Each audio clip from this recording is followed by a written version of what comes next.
دوسرے الفاظ میں اس کے معنی یہ ہے کہ دائی میں تیسری بڑی اہم خصوصیت یہ ہونی چاہیے کہ وہ نہایت جری آدمی، نہایت بہادر آدمی، بزدل آدمی کا کام خدا کے راستے کی طرف دعوت دینا نہیں ہے۔ ذرا سی چوٹ لگے اور جو بلبلے کی طرح بیٹھ جائے وہ آدمی خدا کے راستے کی طرف دعوت نہیں دے سکتا۔ خدا کے راستے کی طرف دعوت جو شخص دے سکتا ہے وہ ہے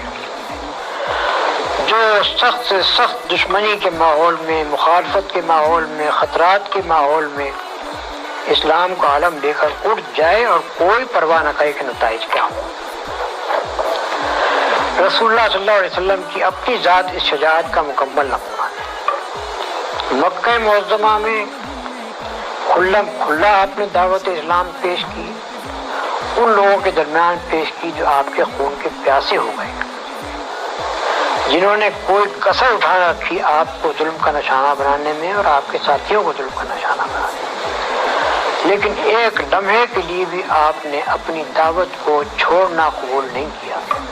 بلکہ مسلسل 13 سال تک اس ماحول میں اپنی دعوت پیش کرتے چلے گئے اور ہر قسم کی سختیاں، مصیبتیں برداشت کرتے چلے گئے۔